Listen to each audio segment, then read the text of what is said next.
Bonjour Myriam, alors il reste un peu moins de 3 heures maintenant avant la fermeture des bureaux de vote. Alors comment s'est déroulé jusqu'ici ce scrutin ?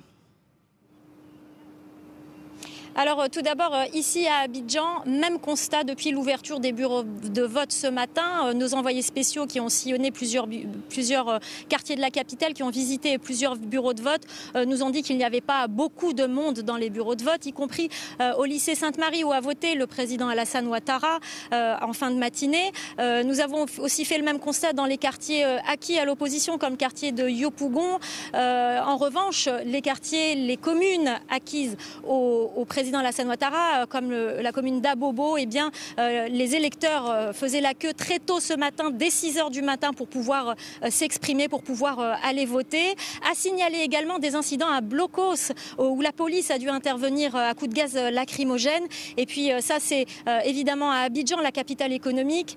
Il y a aussi des incidents à signaler dans de nombreux bastions de l'opposition, notamment à l'ouest, dans le sud et dans le centre du pays. C'est le cas d'Aoukro, où les routes ont été bloquées pour empêcher l'acheminement du matériel électoral, où des bureaux de vote ont été bloqués, où les bureaux de vote d'ailleurs n'ont pas pu ouvrir. C'est le cas à Mbato aussi, c'est le cas aussi à Yamoussoukro. La route de Yamoussoukro a été bloquée également.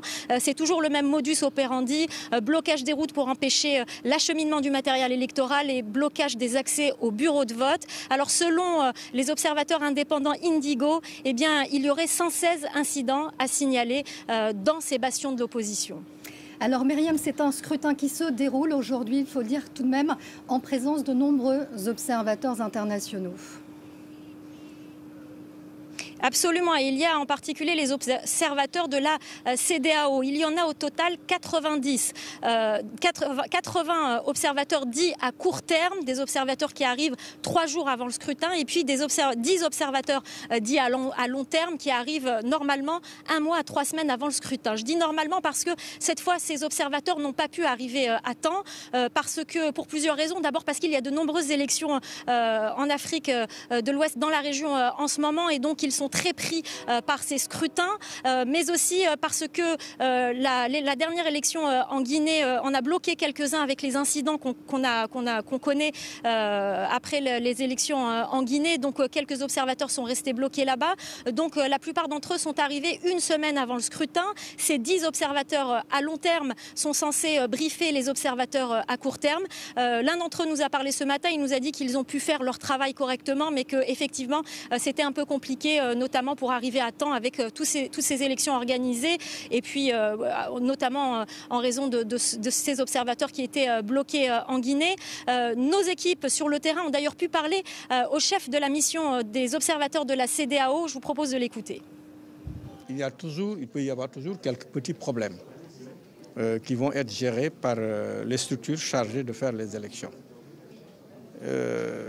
Et ce que j'ai trouvé ici peut être un instrument très important pour les autres pays pour relever les défis.